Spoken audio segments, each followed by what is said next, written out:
Salut à tous, c'est Bismart. Nous voilà repartis pour. Alors, en ce qui me concerne, demain, évidemment, Aurélie Planex sera avec vous, mais en ce qui nous concerne ensemble, c'est la dernière de l'année. Voilà, une heure de débat. Bon, on va essayer de se faire un petit bilan. Même si j'aime pas beaucoup les bilans, mais voilà, Bruno a envie de faire un bilan. Donc, on va faire. On va bilaner. Ça se dit ? Faire un bilaner, enfin j'en sais rien. Voilà, et puis il y a tout un tas de sujets évidemment qui sont au cœur de l'actualité économique et politique du jour et qui le seront encore le 2 janvier quand on recommencera. Le 2 janvier, ouais, ce sera le 2 janvier. Allez, c'est parti, c'est Bismart.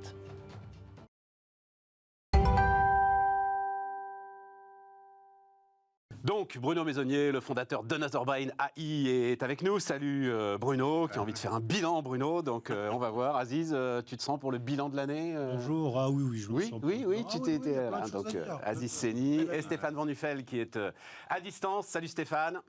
Bonjour Stéphane, bonjour à tous. Bon, toi, j'ai 2-3 questions pour toi en termes de bilan de l'année. Donc toi, même si tu veux J'ai bien compris que ça va être pour moi. Même si tu veux pas le faire, tu y auras droit. Bon, allons-y, Bruno, puisqu'effectivement, je me disais, question très ouverte, ce que vous avez envie de retenir de cette année. Alors évidemment, dans notre champ économique, on va laisser de côté la guerre en Ukraine, parce que je pense que, à moins que tu veuilles parler, mais évidemment, je pense que c'est ce que retiendront énormément de gens en priorité de cette année.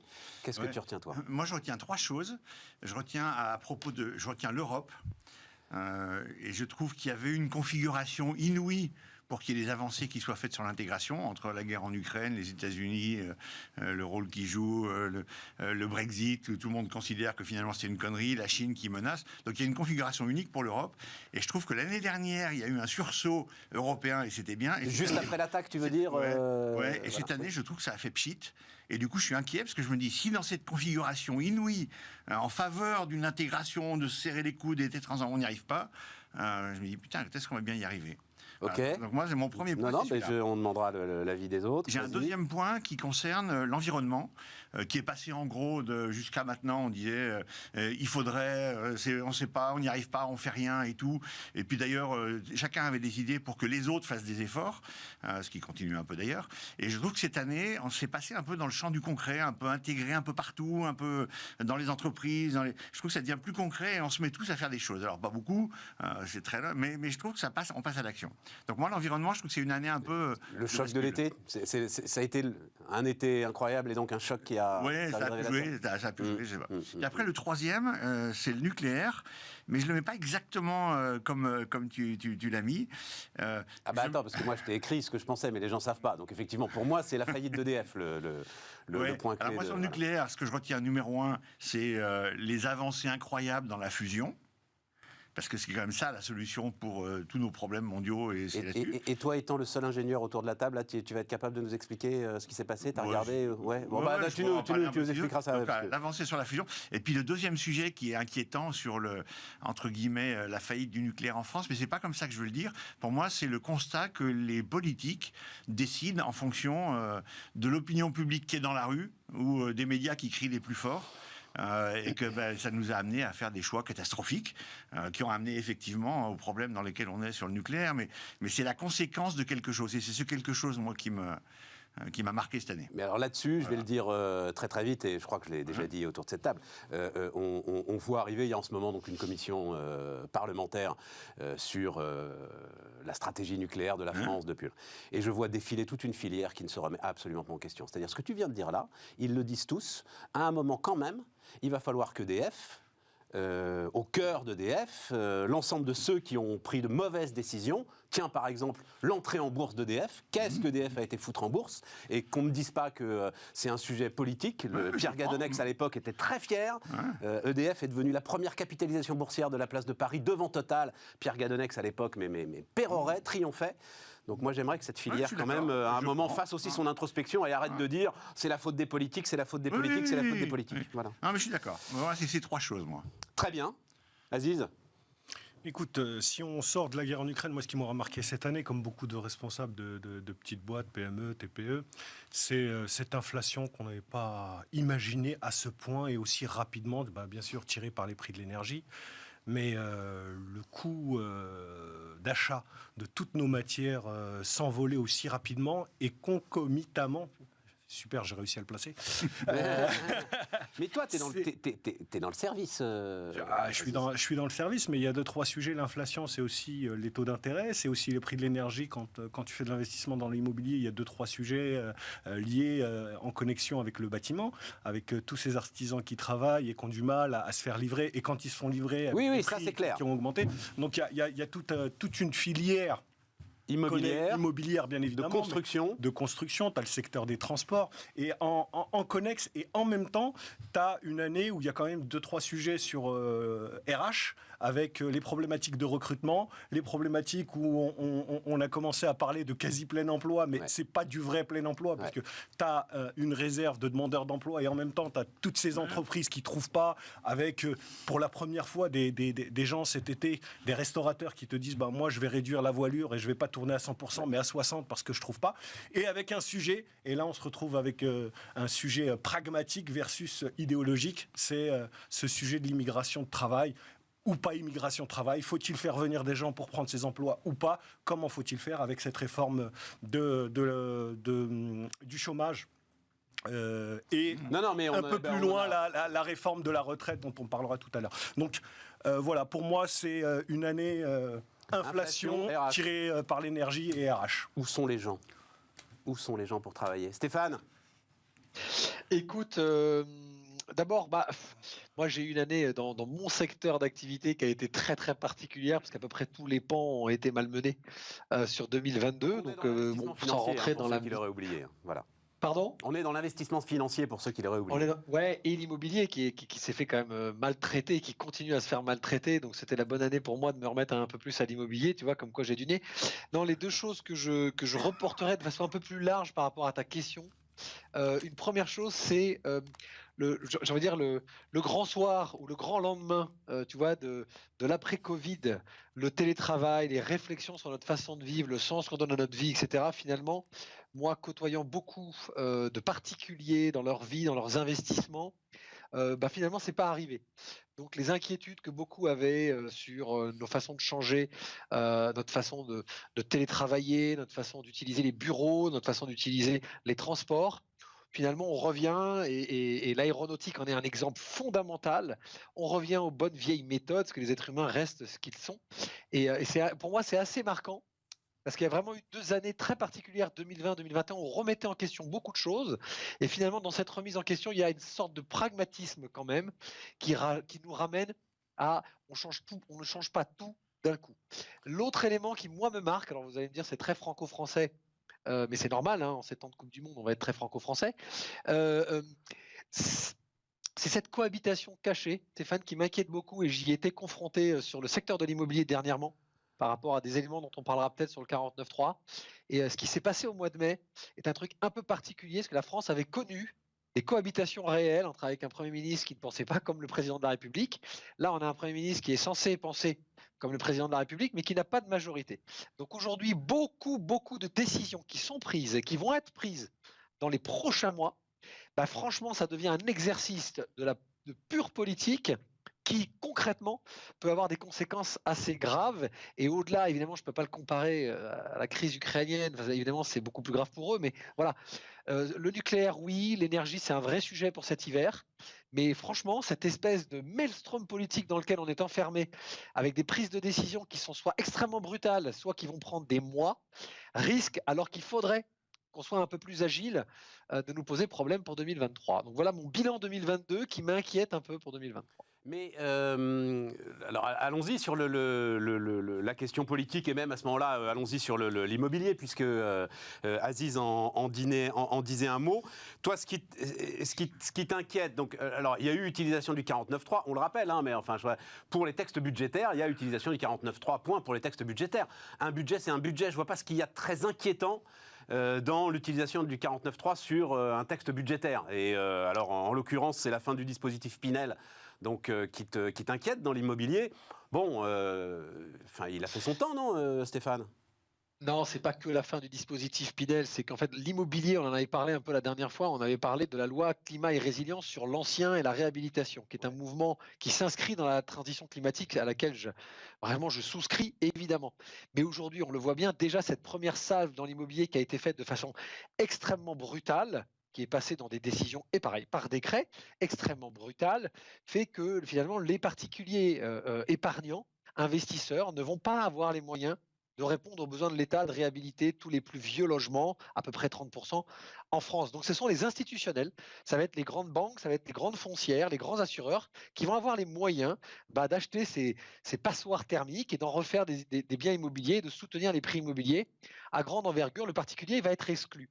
Et ben on va encore plus loin avec le dispositif Pinel. Et ce n'est pas le dispositif Pinel en lui-même, c'est que les professionnels de l'immobilier avaient déposé un amendement qui avait été défendu par un sénateur au Sénat qui connaissait son sujet.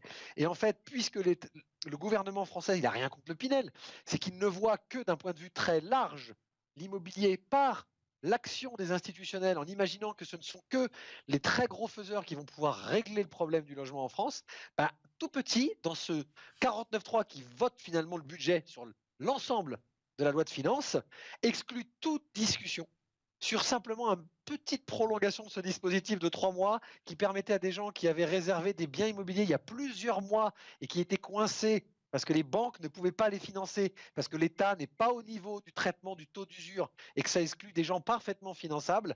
Ben là, on se rend compte qu'on a un gouvernement qui n'y connaît rien en immobilier. Et ce qui est grave, c'est qu'à ce moment-là, ils ne prennent même plus le temps de discuter du fait qu'ils n'ont pas de majorité pour se le permettre. La discussion a eu lieu en amont. En quel amont elle a eu la discussion? À quel moment donné? À quel moment donné dans la préparation du budget? Ils sortent pas. Enfin, bon, tu sais très bien, alors le chiffre, après, il est polémique, etc. et tout, mais c'est 40-45 milliards d'argent public qui est consacré à l'immobilier. Qu'à un moment, les gars fassent des arbitrages, notamment sur le Pinel, et se disent, bon ben voilà, on va essayer de gratter quelques centaines de millions là-dessus.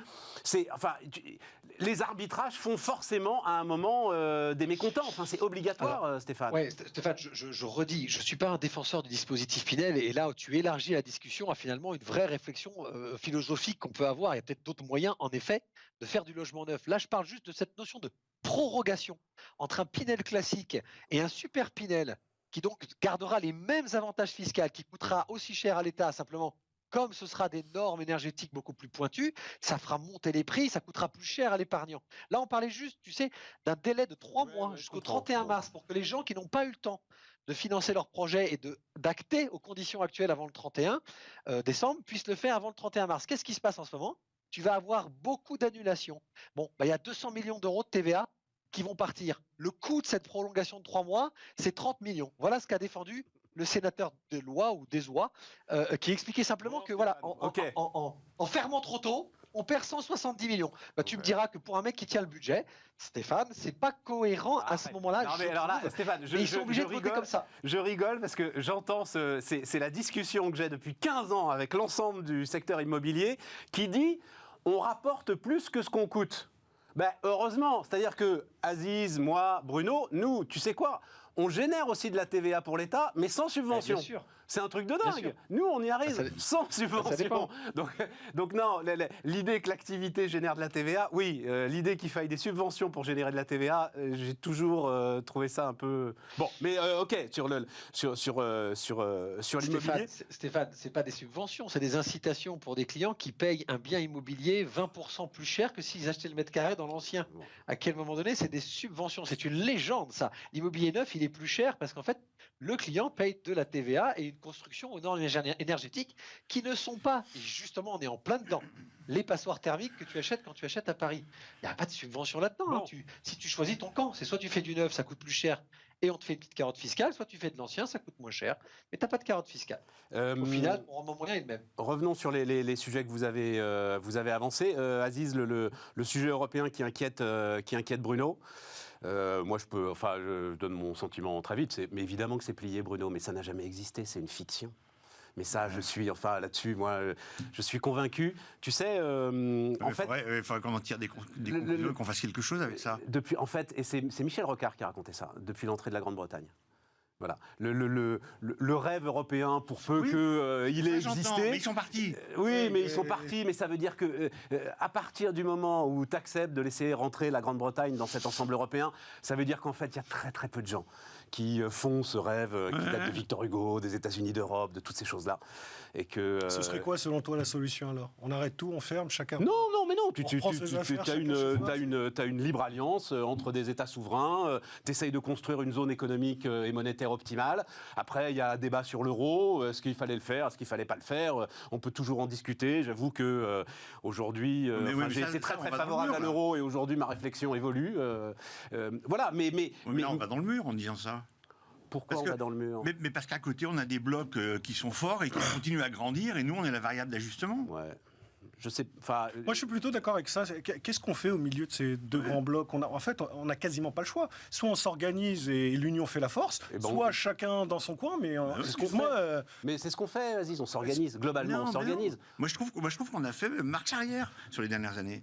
C'est ça, moi, qui m'inquiète. Sur quoi est-ce qu'on a fait marche arrière concrètement? Typiquement, le truc de l'Allemagne avec la défense, avec le parapluie. Bien sûr que la France est responsable en partie. Très bien. Mais ces deux blocs n'ont pas réussi à s'entendre. Et donc, conclusion, on fait marche arrière. La défense européenne. On ne fait pas marche arrière. On ne fait pas marche avant. Mais on ne fait pas marche arrière, il n'y a pas marche arrière. Les Allemands achètent des avions américains comme ils ont toujours acheté des avions américains. Tu vois, chaque fois qu'on renforce les États-Unis ou qu'on leur permet de séparer les gens en Europe, parce que ça amène à ça, on fait marche arrière. Non, mais ils ne séparent pas. Les États-Unis ne séparent pas les gens en Europe. Non, ils sèment un peu la zizanie quand même. C'est quand même leur intérêt. On le voit sur la guerre en Ukraine. En quoi ils sèment la zizanie? Attends. C'était le discours à la nation de, je crois que c'était Obama, à mi-parcours, ils ont un discours à la nation. Oui, bien sûr. Et il parlait de sa stratégie internationale. Et la politique internationale des États-Unis, je me souviens très bien, c'était d'empêcher qu'une puissance étrangère puisse faire concurrence avec les États-Unis. Oui. Et donc de agir contre... Et à l'époque, c'était l'Europe, la puissance étrangère. Mais ils ont pas besoin. Et donc, ils ont agi pour empêcher que l'Europe grandisse. Non. Ouais, que tu puisses dire qu'ils n'ont pas besoin... Là, tu fais exactement comme les gars d'EDF qui disent que c'est les politiques qui sont responsables. Ils n'ont pas besoin d'agir. Mais l'Europe est incapable de grandir. On n'a même pas besoin des Américains pour ne pas avancer dans notre processus. Ouais, mais ils jouent là-dedans. Pas très longtemps après, il y a eu l'histoire en Serbie, pas très longtemps. Enfin, ils ont mis le doigt sur les trucs qui étaient bien à séparer. Je suis pas d'accord avec toi. Il y a des visions dans les différents domaines qui ne sont pas homogènes. Fiscalement, économiquement, ça tient un peu la route, mais... mais non, fiscalement, ça tient pas la route. Ne me dis pas que ça tient la route fiscalement, ne dis pas que ça tient pas la route. Mais parce que c'est l'Irlande qui a un taux d'impôt sur les sociétés à 12%. Oui, mais ça avance. Le Luxembourg qui est un quasi-paradis fiscal. Les Pays-Bas qui... Enfin, aujourd'hui... Non, mais attends, je tiens à dire. On avance un petit peu. On l'oublie. Je veux dire, entre reculer... Airbus, Renault... Stellantis sont des sociétés néerlandaises, en fait. Oui. Parce qu'il y a un régime fiscal aux Pays-Bas qui le permet. Oui, il y a un régime fiscal particulier au Luxembourg, il y a des régimes fiscaux un petit peu partout. Et ben voilà. Mais ça n'empêche pas que ce soit un pays unique et une stratégie unique. Nous, on n'est pas un pays unique, on n'a pas une stratégie unique. Et les Américains, ils en profitent et les Chinois en profitent. C'est cette volonté. Ils ont raison, mais c'est contre nous. D'uniformiser et d'aller en avant sur ces différents points. Mais je peux pas. Enfin, moi, je ne conçois pas et je suis pas d'accord en disant on recule. Je pense qu'on n'avance pas assez vite, voire on piétine. L'Europe sociale, le droit social, le temps de travail, etc., avec tous les débats qu'il y a eu, le détachement, qui se souvient du plombier polonais, etc. Est-ce qu'on a le droit, on ne peut pas, on a le droit. Bref, j'ai l'impression que... Et puis on a élargi... on a avancé, là, Aziz, on a un petit peu avancé, mais on a élargi aussi. Un petit peu avancé. Les normes sociales, ça y est, elles sont à peu près stabilisées. En France, tu as le taux de travail moyen européen, par exemple. Le temps de travail en France n'est pas aligné sur la moyenne européenne. Le nombre de congés, enfin, on peut aller au basico-basique. Commencer par le social premier niveau. Ensuite, on a... Mais alors, Aziz, on est bien d'accord. Ça veut dire, tu vas aller dire aux gens, là, alors, au nom de l'Europe, en fait, on va travailler 40 heures. Donc, on va supprimer la moitié des jours fériés. Donc, si tu veux te mettre là-dessus aux normes européennes, c'est pas le sujet, c'est pas notre sujet. Mais tu me connais le sujet de protection sociale. Protection sociale, etc. Mais tout à l'heure, tu y faisais référence. Le problème, c'est que c'est pas la rue qui doit gouverner. Tu parlais de Victor Hugo, de Schuman, etc. C'était d'abord une vision. C'était pas le radio-comptoir ou l'institut de sondage du bistrot du coin qui indiquait à Victor Hugo sa vision. Donc aujourd'hui, ce qui nous manque, c'est quand même des gens avec des convictions et un cap à donner. On l'a pas. On a élargi une Union européenne. On n'était déjà pas tous d'accord et on ouvre la porte à de nouveaux désaccords. Donc déjà, rien qu'en termes de stratégie, c'est un peu surprenant. Ben non, je crois pas, moi. Bon. Non, parce que justement... Plus il y a de fous, moyen de rire. Hein. Mais non, au contraire. À partir du moment où tu actes... Encore une fois, c'était ce qu'expliquait Michel Rocard.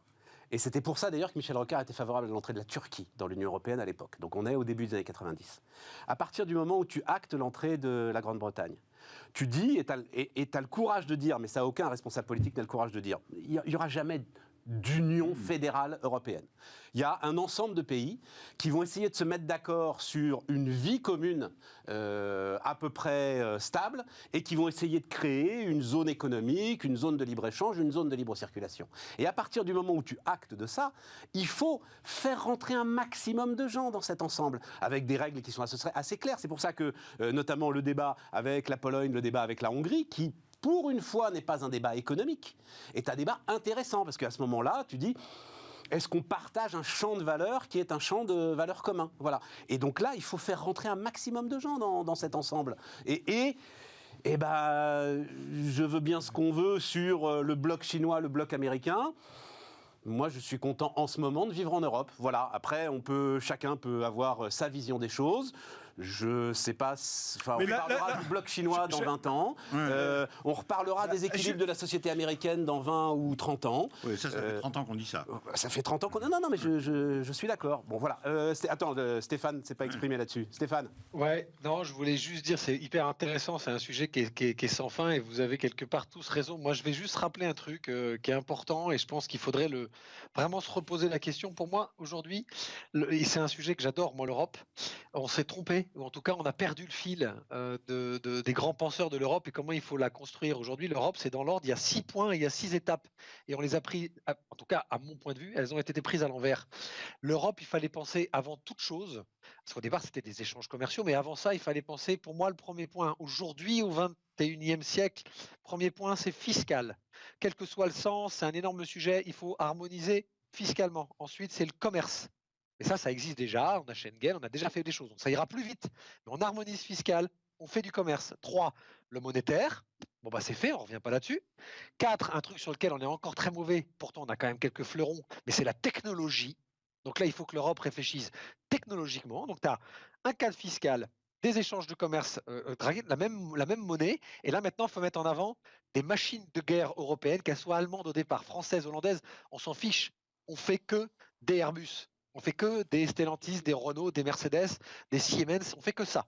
Mais on les fait tous ensemble avec, je le redis, même fiscalité, même règles commerciales, même monnaie. Ensuite, on fera le social. C'est-à-dire qu'une fois qu'on a une puissance qui peut faire la nique aux Américains ou aux Chinois, on recommence à discuter la distribution. Et si on arrive à le faire et que c'est apaisé, là, à ce moment-là, on réfléchit aux belles pensées de Victor Hugo, de Voltaire et des autres, à la politique, à un pouvoir central, à une fédération. Nous, on a pris l'inverse, à la française, d'ailleurs, très influencé par la française.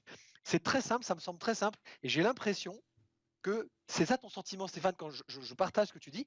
C'est pas qu'on n'avance plus, on recule pas, c'est qu'en fait, on ne sait plus vraiment quel est le sujet dans lequel il fallait le prendre, et je pense que si on le faisait dans cet ordre-là, sachant qu'il y a des points qui sont déjà très avancés, ça resecouerait le cocotier et on serait à ce moment-là déjà une force commerciale puissante dans le monde qui deviendrait donc une force politique. Tu n'es politiquement fort dans le monde que si tu as de l'argent et si tu as un poids. Voilà. Et malheureusement, l'Europe en ce moment se disperse et les Américains. Je suis désolé, Madame Merkel, mais l'histoire récente de l'Allemagne nous montre que tu peux être très, très, très, très, très fort commercialement et néanmoins. Justement, Stéphane, ne pas avoir la maîtrise de ton destin. Attends, vas-y, un mot, Stéphane, et puis on change de sujet. Je voulais juste finir sur ça.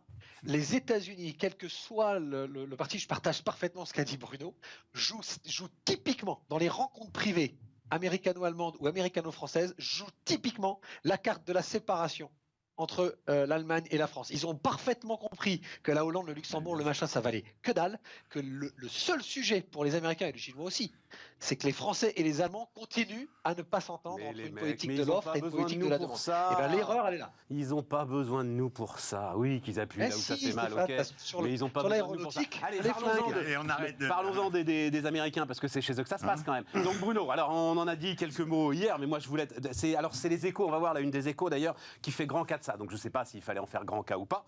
Donc un chatbot qui s'appelle ChatGPT marque un tournant, écrit les Échos, pour l'intelligence artificielle. Voilà, on voit la une des Échos, donc c'est un peu sur la droite là.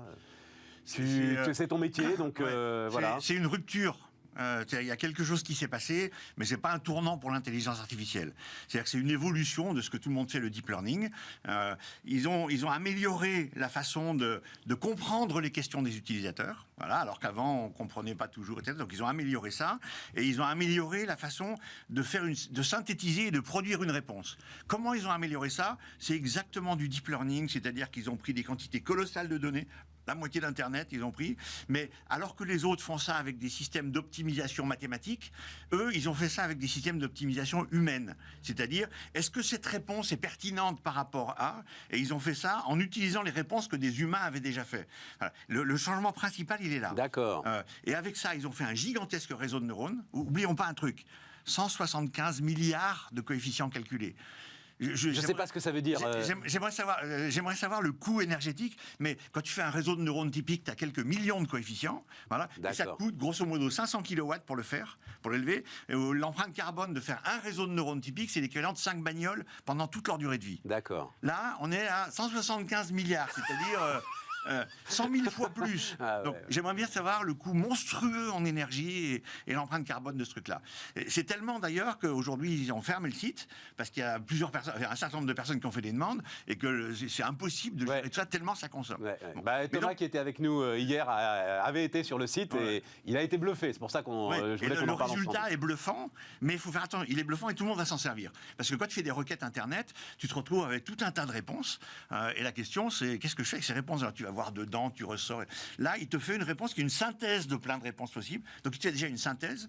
Et quand tu lui dis, ouais, mais attends, je veux quelque chose de plus précis, j'en sais rien, c'est pas assez formel comme réponse, c'est trop formel et tout, il te le reformule en prenant en compte ton contexte et ce que tu as déjà dit. Et donc, petit à petit, il va vers quelque chose qui te corresponde. Est-ce que comme donc, c'est vachement bien. Attends, juste pour terminer. Par contre, ça reste basé sur des réseaux de neurones, etc., c'est-à-dire sur de la statistique.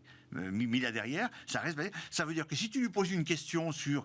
on serait au XIIIe siècle, on pose une question sur est-ce que la Terre est le centre de l'univers ou est-ce que c'est autre chose, ça t'aurait dit que oui. Aujourd'hui, tu lui poses une question sur la matière noire, ça va dire que oui, ça existe. Alors qu'il y a des tas de gens qui pensent autre chose. Et donc ça ne te donne pas la vérité. Ça te donne un point de vue qui est une espèce de moyenne et de statistique de tout le monde quand même. Alors c'est bien formulé, c'est génial comme outil de requête. De ce que tu nous as dit, ce que je retiens, c'est qu'il faut un réacteur nucléaire pour faire tourner ça, quoi. Ah bah, je pense, oui. Ça, j'aimerais bien le savoir. Voilà, c'est ça. Oui, vas-y, Aziz. Non, j'avais juste une question parce que c'est pas mon métier, mais d'un point de vue utilisateur, j'ai lu ici et là et même vu comment tu le présentes, c'est la fin de Google, du moteur de recherche. Il y en a beaucoup qui disent ça. Et alors moi j'ai confiance dans Google pour avoir plein de gens intelligents et brillants qui vont réagir, etc. Mais dans l'état actuel, ouais, c'est probable. Dans l'état actuel, c'est probable. Et ce qui est marrant, ce qu'on rappelait hier, ça c'est le fruit, c'est encore Elon Musk quand même. Et c'est le fruit... Ah bah oui, si, c'est Elon Musk qui a lancé ça dans la grande polémique qu'il y avait eu à une époque, et on s'en était beaucoup parlé ensemble, Bruno, avec Zuckerberg. Et en gros, Musk disait, faut arrêter, parce qu'un jour l'IA va prendre le pouvoir, et Zuckerberg disait, arrête tes conneries, on aura toujours le contrôle. Et Musk a lancé ce programme pour montrer justement que c'était dangereux. Donc c'est ça. Non, il a lancé ça et il a dit pour que ça ne soit pas dangereux, je le fais en open source. Donc tout le monde peut voir ce qu'il y a dedans. Exactement. Sauf que depuis, ils ont évolué, ce n'est plus en open source. Du coup, je croyais que ça l'était encore. Du coup, Elon Musk s'est retiré. D'accord. C'est plus en open source et personne ne sait comment ça marche et comment ça a été fait. Ça ne veut pas dire que ça a été mal fait, hein, mais je veux dire, juste personne ne sait comment ça marche et comment ça a été fait. D'accord. Stéphane, un commentaire là-dessus ? Deux choses. Moi, c'est des choses sur lesquelles, tu sais, chez Net Investissement, on s'est beaucoup intéressé et on a lancé, nous, sur la partie immobilière, un moteur de recherche inversé où on est sur cette typologie où, en fait, on a programmé au-delà des statistiques mathématiques. C'est beaucoup plus simple de ce dont on est en train de parler. Mais cette intelligence artificielle sur laquelle moi je m'intéresse, c'est justement de lui programmer des réactions d'êtres humains. Donc, en fait, elle voit plusieurs fois l'être humain qui l'utilise et qui a cette réaction. Elle définit le profil de l'être humain un peu à sa place et elle va avoir tendance ensuite à lui proposer des choses qui correspondent à 90% à ses réflexes habituels. Et donc, ça, ce que Bruno était en train d'expliquer, c'est une fondamentale différence entre les algorithmes, je vais les appeler comme ça, d'intelligence artificielle très statistique et mathématique, qui bêtement prenaient des datas, et là, des réactions humaines. Et Musk avait expliqué à l'époque à Zuckerberg que justement, pour éviter que ça devienne dangereux, il ne faudrait pas que ce ne soit qu'une machine qui statistise ses réactions et qu'elle ait toujours, quoi qu'il arrive, des réactions qu'on va appeler bêtement binaires de machines, mais qu'on y mette des réactions d'êtres humains qui sont donc des réactions d'expérience humaine. Bon, la preuve, c'est que comme les humains ont pas toujours des- Tu te souviens peut-être de l'expérience de Microsoft qui avait lancé un chatbot qui fonctionnait comme ça Parfaitement. et où les gens, pour s'amuser, s'étaient mis à dire des trucs pro-Hitler. N'importe quoi. Voilà. Donc le fait de mettre de l'humain, ça ne suffit pas. Voilà. Ah non, Et donc parce eux, que ils ont l'humain mis pense des pas tas toujours d'autres bien. règles pour contrôler ça, justement. Bon, Ouais, l'humain est peut-être parfois plus dangereux que la machine et, dans ses réactions. Il pense pas toujours bien. tout le temps, Stéphane, tout le temps. Tout le temps. C'est jamais C'est ça qui est beau. Quand C'est on ça qui dit, est beau. quand on dit un accident de voiture, le problème c'est pas la voiture. Voilà, c'est Ouais, le gars qui conduisait la exactement. voiture. Tu as raison. Oui, Aziz. Oh, j'ai des tas de questions et une d'entre elles, un certain Larry Page, fondateur de Google, disait qu'à 30 ans, à cause ou plutôt grâce à l'intelligence artificielle, 9 emplois sur 10 qu'on connaît aujourd'hui disparaîtraient au profit de nouveaux métiers. Est-ce qu'avec ça, tu commences déjà, toi qui es dedans, tu commences déjà à voir les nouveaux métiers que ça pourrait faire Je émerger? comprends même pas ta question. Ah bah si. Non mais attends, bien sûr que si que j'ai compris la question. Ah, merci. J'ai eu un instant. Ça, une intelligence artificielle, on n'est pas capable, tu vois. Sur les 50 dernières années, 95% des métiers ont disparu. Oui. Donc on est déjà là-dedans en permanence. Il n'y a pas une nouveauté avec ça. Ça va continuer. Oui, ça va supprimer certains métiers et ça va entraîner. Il y en a Lesquels, par d'autres exemple, il y en a d'autres qui vont les apparaître. premiers que tu vois comme ça avec ça. Investisseur immobilier. Salut Stéphane. Je pense que c'est la plus grosse menace. Chez les avocats, la majorité du travail fait, c'est de la recherche de jurisprudence. Ouais. Ça sera automatisé, tu auras directement. Mais je dirais, pour moi, la majorité des jobs, je pense que la majorité des jobs vont être remplacés par ces technologies de robotique, d'IA, et puis demain d'ingénierie génétique et tout, et qu'il y a des nouveaux jobs qui vont apparaître, mais 2 fois moins. Donc pour moi, le solde net, ça va être une diminution de la moitié des emplois. Mais c'est ce qu'on a déjà fait depuis le début du XXe siècle. Et ça va dans le bon sens. Ah, ça va dans le bon sens à une condition, c'est que nos gouvernants anticipent tout ce que tu viens de dire en disant ça Même réduit non, la ils moitié vont des pas emplois. anticiper. Mais non. Aziz, c'est les canuts lyonnais, quoi. Oui, C'est-à-dire, les canuts lyonnais, c'est-à-dire, lyonnais, c'est pardon. ceux qui ont commencé à casser les métiers à tisser. Oui. Voilà, parce qu'ils allaient disparaître. Ils ont disparu. Et même les métiers à tisser ont disparu, si tu veux. Donc, ça, c'est la marche du monde. Mais on a généré beaucoup À plus chaque d'emplois, beaucoup plus de révolution, richesses. voilà, C'est à la chaque transition, révolution industrielle. le moment de cette transition où ça peut faire mal, qu'il faut anticiper d'un point de vue social, c'est tout ce que je dis. Et je ne sais pas si on a des gouvernants qui sont au fait de tout ce qui est en train de se passer d'un point de vue Il technologique. faut arrêter avec ça, Aziz. Enfin, c'est dingue. Comment ça, faut arrêter avec Mais ça? quoi? T'as un truc qui s'appelle le compte personnel de formation. Les gouvernants, et en l'occurrence, nos gouvernants, et en l'occurrence Muriel Pénicaud, ils ont pris la mesure de ce défi. Après, c'est aux gens de le saisir. Si les gens utilisent ce compte personnel de formation pour faire des formations bidons à la noix qui ne servent à rien, c'est leur problème. Parce Et que ils l'ont tellement fait, je finis parce que ça m'énerve, et ils l'ont tellement fait, mon cher Aziz, que ça nous coûte 10 milliards cette année à recapitaliser. Parce que toi, Stéphane, au quotidien, dans ton magazine, dans ton journal, si tu as un compte CPF, que tu es ouvrier, technicien, cadre, au quotidien, on t'explique tout ce qui est en train de se passer avec les nouvelles technologies, l'IA et l'évolution. Eh ben mon Dieu, informe-toi, c'est bon, l'État nounou, ça suffit. D'accord, informe-toi, ou bien ceux qui sont grassement payés avec nos impôts, eh ben ils font la pédagogie, ils font leur job. Donc il y a 2 manières de voir les choses. Donc toi, non mais enfin, t'as besoin de plus de pédagogie que ce qui a été fait sur le compte personnel de formation. T'en as tellement pas besoin, je te dis que ça déborde. Ça déborde. 10 milliards d'euros, il faut recapitaliser tellement les gens s'en servent. Mais ils s'en servent pour des formations à la noix. C'est ça le problème. Et à un moment, l'État nounou, faut qu'il arrête, c'est quoi. pas une question d'État nounou, c'est qu'il y a quand même un rôle. Encore une fois, Eh ben, il y a des choses, il y a des choses qui sont en train de se passer. T'as un téléphone portable, t'as du pognon, ça a été transformé en euros en plus, c'est un capital que tu as, et c'est à toi de réfléchir, qu'est-ce que j'ai envie de faire de ma vie, et de faire tes choix. Voilà. Et sur l'évolution des technologies, on en parle partout. Donc après, on n'est pas obligé d'écouter, mais ceux qui n'écoutent pas ne peuvent pas dire qu'on n'en parle pas. Bon, il faut qu'on fasse une pause. Très bien. Je vous aime tous. À tout de suite.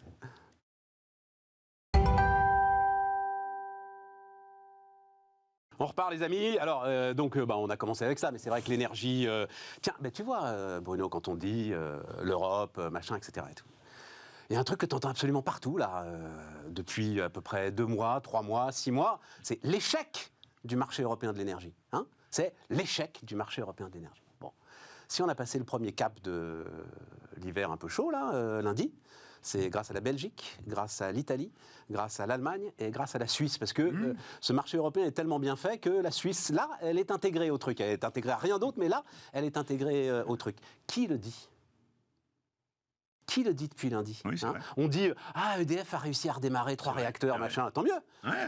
Mais qui dit que voilà, le marché européen de l'énergie, ces interconnexions, ce système, il est peut-être absurde, mais à un moment, quand la dernière centrale à pouvoir te permettre d'avoir de la lumière, c'est une centrale à gaz et que le gaz vaut une fortune, faut payer ton énergie une fortune. Voilà. Ah, mais je suis d'accord. L'Europe ne fait pas la pédagogie de l'Europe.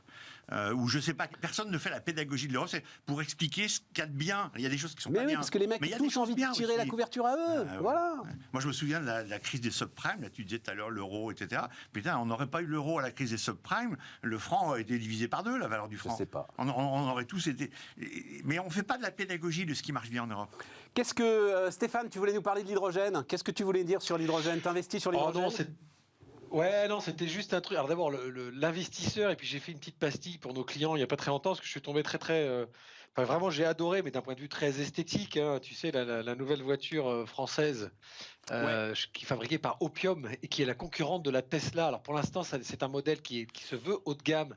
Donc on est quand même sur 120 000 euros, mais c'est une technologie à hydrogène, et surtout ils vont au-delà, parce que tu sais, l'hydrogène, c'est l'électrolyse qui pour l'instant repose encore beaucoup sur des besoins en énergie fossile pour faire cette mécanique d'électrolyse qui est sans limite, puisque on est basé sur de l'eau, et quelle que soit l'eau, mais ils sont en train justement d'aller au bout des L'électrolyse, c'est 1% de la brevets production d'hydrogène. Attends. Pardon ? L'électrolyse, c'est 1% de la production d'hydrogène. Oui, mais justement, ils sont en train d'aller Mais c'est vers quoi, les des nouvelles 99 technologies qui autres rendraient pourcents? vraiment... Attends, Stéphane, parce que je ne savais pas ça, moi. Du cracking des produits pétroliers. C'est des énergies fossiles. On transforme directement soit du méthane, soit des produits pétroliers. On les transforme directement en hydrogène. Mais c'est vrai que la grande idée, c'est quand même d'aller l'extraire de l'eau avec des énergies renouvelables et avec du nucléaire. Le futur, le rêve. Voilà, oui, voilà. Mais c'est pas encore pour tout de suite. D'accord. Vas-y, Stéphane. Non, Bruno le résume bien mieux que moi, parce qu'il a la partie technique beaucoup plus que moi. Mais moi, ce qui m'intéresse sur Opium, finalement, sur cette boîte française, c'est qu'ils ont la volonté de faire finalement de la voiture verte vraiment, et d'aller chercher cette technologie qui est en développement, qui représente très très peu, comme l'a rappelé Bruno, parce qu'en fait, finalement, l'hydrogène, pour l'instant, n'est pas, selon moi, une énergie verte. Et pourtant, il y a beaucoup de transports collectifs dans le monde, en Europe, etc., qui utilisent déjà cette technologie. Donc, elle n'est pas vraiment verte, contrairement à l'électrique. Et là, pour le coup, je me suis dit, et là, on en parlait sur l'Europe il y a 5 minutes, c'est un vrai sujet, parce que, bon, l'électrique, Renault est quand même très bien positionné, mais sinon, tu as Toyota et Tesla qui sont en train de truster à la planète, et c'est un peu tard pour BM, Mercedes et compagnie.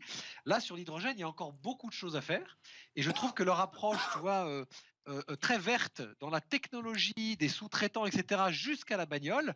Est-ce que ça les empêchera de faire des voitures de grand public? Ça, j'en sais rien. Ils ont 3 modèles qui vont arriver dans les 10 prochaines années. Voilà, c'était juste pour dire que les Français se positionnent sur ça. En plus, la voiture est très jolie. Pour le coup, ça ne mange pas de pain. Mais je pense qu'il y a un truc qui est quand même très sympa. Très sympa sur l'hydrogène. Une jeune pousse, comme on dit. Alors effectivement, le Crédit Agricole a signé un protocole pour la livraison de 10 000 de ces voitures. Elle devrait être produite à partir de 2025. Moi, je dois te dire, mon cher Stéphane, que pour discuter directement avec de grands équipementiers, alors Plastic Omnium, par exemple, a fait un gros pari, donc Plastic Omnium, un de nos importants équipementiers automobiles, il a fait un gros pari sur l'hydrogène. Il faut bien le dire, davantage sur les camions que sur les voitures particulières quand même.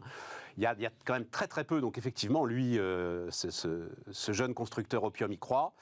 Il y a assez peu de gens qui pensent que l'hydrogène est une solution valable pour la circulation des automobiles individuelles. Mais bon, ça après, c'est le sujet en lui-même.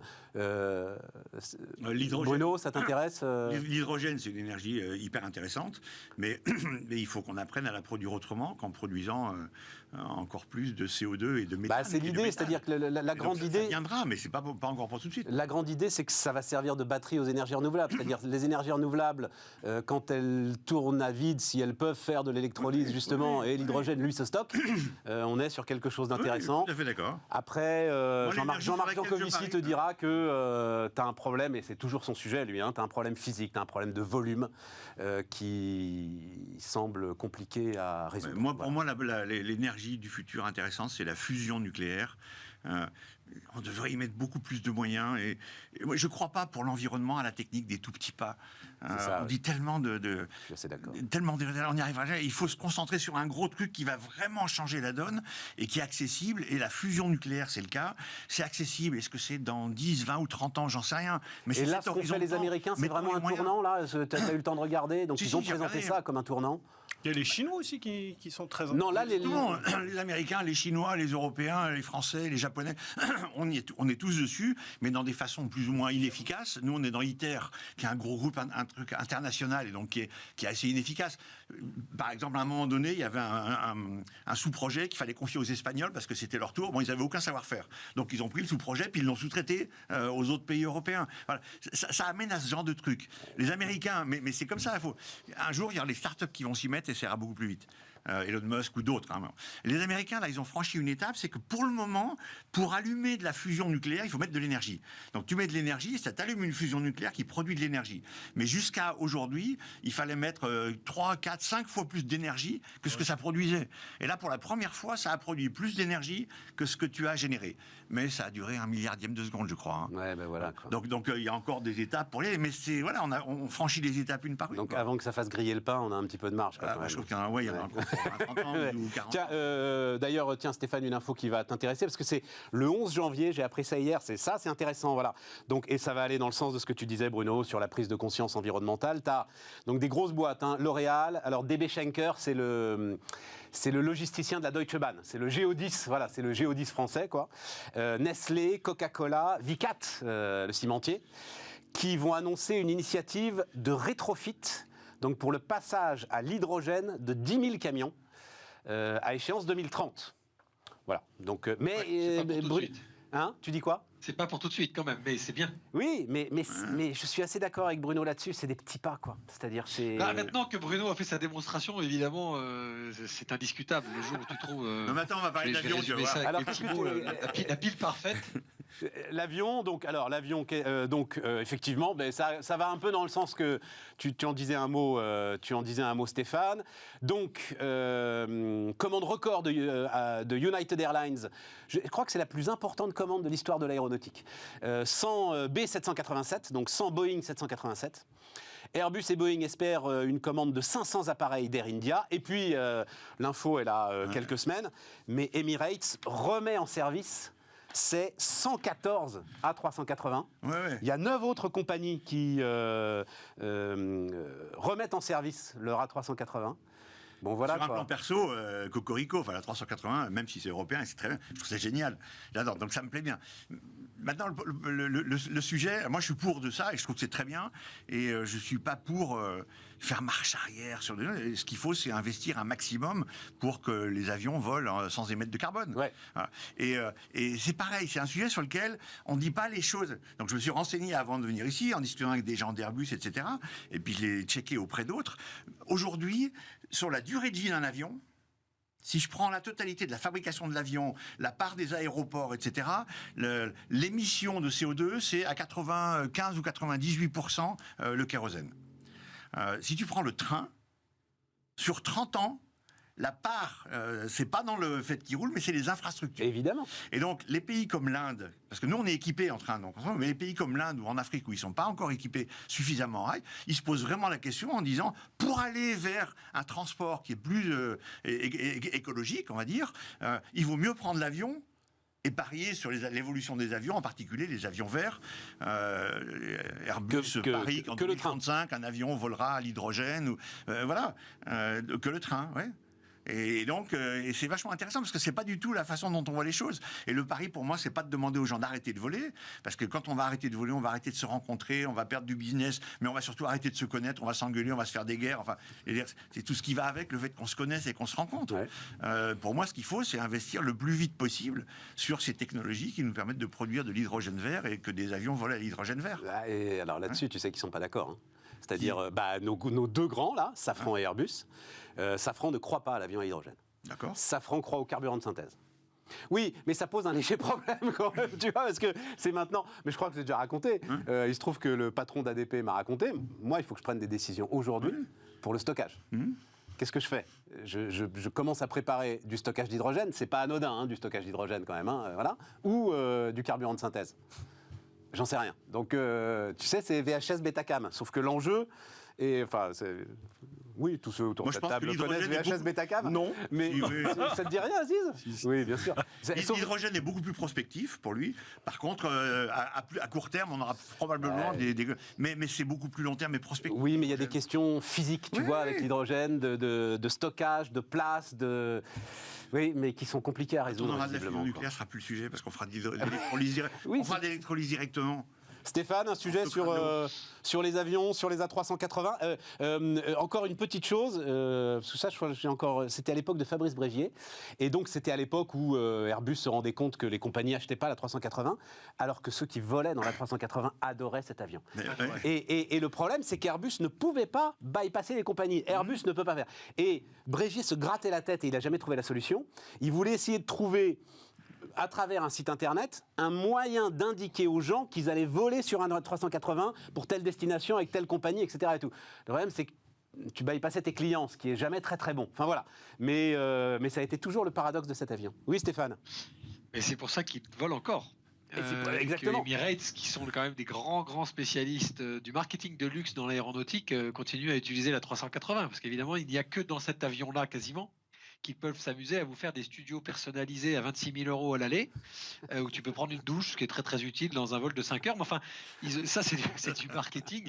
Non, ce qui était intéressant juste sur l'aéronautique, et quelles que soient les technologies vers lesquelles on va, on sait qu'on va vers un avion vert. Il faut juste faire attention à ces... Moi, après, je suis comme ça. Hein. Je n'aime pas les discours de décroissance où on t'explique que pour polluer moins, il faut voler moins, il faut utiliser moins l'avion.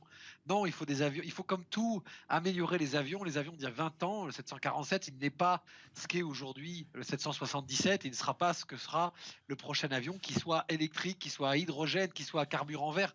Peu importe. On sait que les technologies évoluent et qu'elles évoluent de plus en plus vite. Donc en fait, c'est pas de faire moins, c'est de faire mieux. Donc je souscris à ce que dit Bruno, c'est pas de rester chez soi qui va sauver la planète en fait. Au contraire, c'est de remettre en question toutes nos consommations, de pas changer l'évolution du monde, mais de lui donner de la mettre dans le bon sens. Après, je le redisais tout à l'heure en introduction, l'aéronautique, c'est génial parce qu'en fait, c'était quand même un des trucs les plus pointés du droit, qui a pris très très cher par le confinement d'un point de vue économique et commercial. Et là, c'est reparti, mais comme jamais, que ce soit au niveau des producteurs, au niveau des compagnies, même si elles ont un peu de difficultés, parce qu'en fait, on a envie de voyager et qu'il faut surtout pas stopper ça. Et ce sera sûrement, comme l'immobilier, une industrie qui doit se remettre en question et qui se remet déjà beaucoup en question. Et elle va vachement nous surprendre, je pense, moi. Aziz ? Stéphane vient de décrire le concept de transition écologique, Ouais. passer d'un état à un autre, mais sans casser la dynamique. C'est-à-dire que si tu décides de ne plus voler, mais écoute, tu vas plus réfléchir à comment faire mieux avec moins, et donc forcément arrêter ta courbe de progression. Donc oui, transition écologique, et il faut laisser et accepter qu'il y a un temps où peut-être on va polluer un petit peu plus que dans le futur. Moi, je suis très favorable à tout ça. Mais je parierais volontiers que ceux qui disent qu'il faut voler moins, c'est ceux qui volent pas. C'est ceux qui prennent très très peu l'avion ou presque jamais. C'est ceux-là qui disent que les autres doivent voler moins. Parce que c'est facile de demander aux autres de faire des efforts. On en est tous là, hein, Bruno. On en est tous là. On en est tous là. Et tu disais au début... Non, c'est pas vrai. Tu étais au début Moi, je assez connais des gens optimiste. et je me sens là-dedans et qui commencent par faire moi-même l'effort et je demande aux autres que si je suis capable de le faire moi. C'est un vrai effort ? Parce qu'un effort, il faut que ce soit un effort. Un effort, il faut que ça te coûte. C'est Bah comme oui. le don, tu sais ce Bah qu'on oui. dit. Hein. Oui, oui. Il faut que ça te coûte. Vraiment. Oui, je comprends. Bah, chapeau. Bah, Tiens, on termine sur les retraites quand même, puisque c'est le sujet qu'on reverra, qu'on retrouvera. ça, oui. Stéphane, ta lecture de la pause. Il a la main qui tremble, le président. Non. Alors, je ne pense pas que le président ait la main qui tremble. Maintenant, je fais un parallèle avec ce que j'ai dit tout à l'heure. Il est dans une situation, et je ne reviendrai pas sur l'histoire de l'immobilier, je ne veux pas que les gens se méprennent, je dis juste que c'est la situation législative actuelle qui peut créer comme ça toutes sortes de blocages et de nouvelles façons de devoir aborder les choses. Évidemment, la réforme des retraites, c'est un sujet surbrûlant. Avant même qu'on ait le moindre contour, ça commençait à mettre le feu aux poudres. Là, il s'est dit, à mon avis, la partie politique, on va laisser passer les fêtes, on va pas embêter les Français, on va croiser les doigts pour que Didier Deschamps fasse le boulot et qu'on soit champion du monde. Comme ça, tout le monde va arriver en janvier, pleine balle, le commerce, les fêtes, on aura dépensé, etc. Et on remettra le sujet sur la table. Après, pragmatiquement parlant, élection professionnelle, élection au niveau des grands responsables politiques, les républicains, etc., c'était pas du tout le moment, je pense là, de balancer le pavé avec derrière une coupure parlementaire, les gens qui n'écoutent plus. Enfin voilà, je pense que pour une fois là, je comprends. Alors c'est un rétropédalage, mais pour le coup, c'est un rétropédalage peut-être plus concret. C'est un vrai sujet. Et comme moi qui suis chef d'entreprise, les gros sujets, il y en a quelques-uns, on les remet à début janvier parce que c'est surtout pas au 14 ou 15 décembre que tu rentres dans un sujet qui est primordial pour les Français. Écoute, moi, dans cette brique retraite et dans les risques, je distingue déjà les régimes classiques et les régimes spéciaux. Moi, j'ai l'impression que ce qui peut mettre le fou aux poudres, c'est déjà la discussion avec ceux qui relèvent des régimes spéciaux. C'est ça le vrai danger. C'est ceux qui te bloquent ton train, c'est ceux qui te bloquent ton EDF, c'est ceux qui te bloquent ta raffinerie, etc. etc. On les a vus ces derniers temps. Après, évidemment que c'est un sujet qui est sensible, mais encore une fois, c'est toute la contradiction française. On sait que on ne va pas y couper, on sait qu'on doit la faire, on sait qu'on va devoir passer par là, mais ça bloque. Ça bloque et on n'a pas forcément... Alors là, la reporter, je ne vais pas redire ce qu'a dit Stéphane, parce que je suis assez d'accord avec la stratégie de report. Mais je suis convaincu, et là ça n'est qu'un avis, et je peux même mettre mon billet, qu'au mois de janvier, on va nous expliquer qu'il va falloir la reporter encore un petit peu, et encore un petit peu, et encore un petit peu.